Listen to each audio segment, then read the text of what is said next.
Well, guess who just saw the new Ghostbusters movie? Let's talk about it.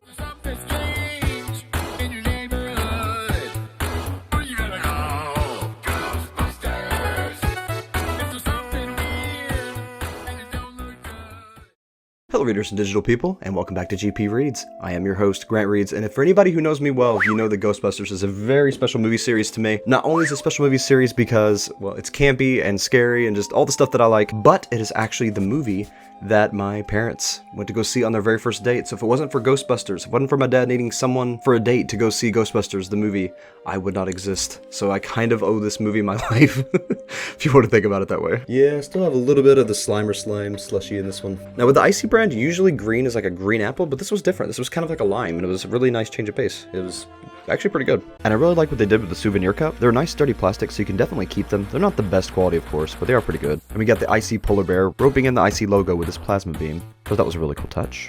Then we got the baby Stay Puft Marshmallow Man. And of course our good buddy Slimer. Because it's not Ghostbusters without Slimer. Yeah, overall really cool cup design. And this movie, thankfully, was not another reboot. Ghostbusters Afterlife was kind of like a partial reboot because they brought back Gozer and kind of followed that same storyline and kind of had the new people take over with the original Ghost. This is all new. This is a whole new storyline, a whole new concept, and it actually opened up a lot of doors and answered a lot of questions that we still had unanswered from the first movie and the other movies, of course. And that is, did Winston continue the research? Was it just this old facility that was kind of decrepit and falling apart and they had to keep repairing it? Or did they advance the science and come up with a new, more advanced facility and ways to trap ghosts?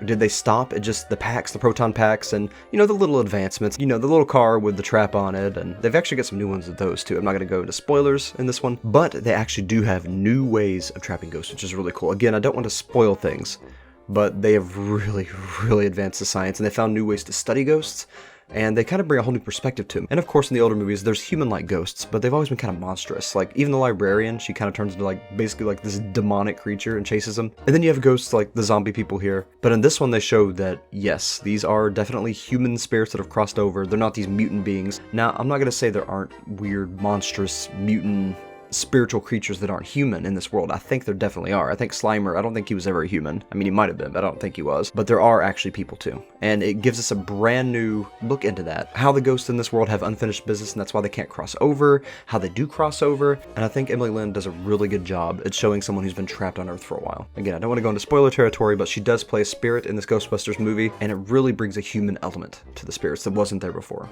And of course, we got to talk about the big bad. The big bad is not a ripoff. It is not a repeat of Gozer. Gozer was like this all-powerful, godlike entity. Could change his form and basically bring about the end of the world. And while this one could technically bring about the end of the world because it's that powerful of an entity, it is not an entity of the apocalypse. It's not just another Gozer, another version of Gozer. This particular deity, it's more of a demon, this more demonic deity, was abused by humans, and so it wants to get revenge. I don't know, it's a complicated situation, but let's just say that a bunch of humans were using its powers, and they decided that it was too dangerous to use, and so they sealed it away. There were like these ancient Ghostbusters of sort, and they sealed it away in this bronze sphere with spiritual energies and something very akin to firebending. Again, don't want to go into too many spoilers here, but it is definitely an interesting concept, and it's based more in mysticism. It's like an ancient mystic version of Ghostbusters, basically. So we've got the ancient Ghostbusters, and then of course, the main focus of the story is with the new Ghostbusters, that being Trevor, played by Finn Wolfhard, Phoebe Spengler, played by McKenna Grace, their mother, Callie, played by Carrie Coon, Podcast, played by Logan Kim, and now Mr. Gooberson, played by Paul Rudd. He's kind of actually joined their family. We're seeing that new family dynamic with him kind of stepping in as the stepfather, even though the kids don't treat him as such, and he doesn't want to be treated as such. But that family dynamic's kind of starting, and we're getting to see that. So that's the main focus of their story.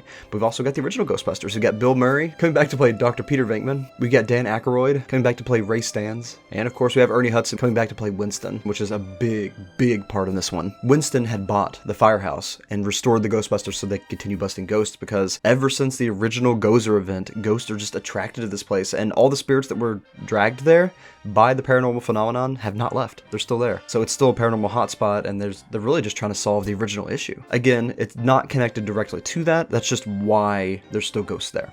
Why there's still such a high concentration is because of the original events, and of course the events that happened in Ghostbusters Afterlife, the return of Gozer. But yeah, this is such a spoiler, but I'm gonna say this one. If y'all don't want to hear this, just skip like 20 seconds. But there's basically firebending in this, and it's freaking crazy, and the person who does it is the one who plays Prismo. Kumal Ali Nanjiani. Oh my gosh, I love him as an actor. I love him as a voice actor, I love him as an actor, and he plays a really fun, really funny character in this movie. And of course, it's Ghostbusters. There's going to be campy stuff in it. It's not going to be all serious, and he really brings that funny element to this character. And also, there's some kind of like other weird things that have been going on in New York, and it goes back into the ancient past, of course, going back into those ancient Ghostbusters, and there's really, really interesting lore that really adds to the world. It wasn't just a sequel, it wasn't just a remake. This actually furthers the lore, and it was really comfortable. And when I say that, I mean the original Ghostbusters were there, so it felt like a true sequel. It felt like we're still in their world and just learning more about their world and seeing how they've advanced things. Again, going back into Winston, how he's advanced things, how he's built new facilities, how he's advancing the Ghostbusters idea and the concept of protecting the city. Some of the things they can do now, like extracting ghosts from objects, some really next level ghostbusting. But yeah, I was really glad that the classic characters weren't just used as nostalgia bait this time, but they had an important part of the story and how the Ghostbusters is going to progress, how they've continued the research, and basically the future of Ghostbusters as an entity. And Dr. Venkman having the hidden whiskey in the wall, that was freaking hilarious. So yes, Ghostbusters Frozen Empire, I would definitely recommend seeing it, especially if you like Ghostbusters. It is a true sequel, and it's just got a lot of really good elements. It's really fun, really funny, but also it's pretty scary. This is one of the more scary ones. There's some actual, like, murder scenes in it, and they're not super graphic, but they're graphic enough. There's definitely some suspenseful moments as well. And of course they have Annie Potts returning. They actually did talk her into wearing the uniform. So that's really fun. And it's kind of cool to see Trevor coming of age. He's 18 in this movie, and of course Phoebe is now 15. But we see the Spengler family after ghostbusting together. They've decided to take on the legacy. But the cool thing is, not only they decided to take on the legacy, and we're getting to see that passing of the torch continued, and see that they're actually being successful, but we're also seeing the older characters and what they've done. It turns out Ray has actually been conducting research with Winston and his people, and they got a whole team, and they're all working with the prior knowledge to advance ghostbusting and advance our understanding of the spirit world in general, and the veil and everything else. And they're studying all these ancient objects and ancient mysteries and all these magical things that and urban legends that are actually possibly true. So it opens up the door to all kinds of new ghostbusting, and not just ghostbusting, but like cryptid busting. There is a cryptid. They have a cryptid captive. Again, it was a great next chapter. If I had to rate it out of 10, I would probably give it 8.5. And the only reason I don't give it a 10 is because the villain is kind of overpowered in a weird way. When we had Gozer, they were kind of overpowered as far as like energy goes. Like seemed like they were this infinite being, and it's like, how the heck are we gonna trap this? And this demon, coined Tall, Dark, and Horny by Peter Venkman, he's overpowered in a different way. His ability to freeze and kill people through fear, it's instant. There's not like this big battle that you can have against it, because as soon as he decides he's gonna kill somebody, they're dead. It's done. And that's kind of anticlimactic in that way. To put something on the threat level that they need the whole Ghostbuster crew and everybody, I mean, it really needs to be something on that power level. Just personally, I think a lot of people will like it, and a lot of people will actually disagree with me on this, but personally, I don't really like an enemy that is so overpowered that you don't really get to see them fight. That's just me, personally. But overall, very solid film, very solid sequel to the Ghostbusters series, and if they keep going on this path, and like I said, if they go more into the urban legends instead of just ghosts, I think they've got a really interesting franchise concept. That's something they've been trying to do since the beginning, and I think they might actually have a shot at it this time. So I'm really looking forward to it if they do have more, which they probably will. Let's just be honest. But there is one giant plot hole here, unless it was done off screen and they filled it in or whatever.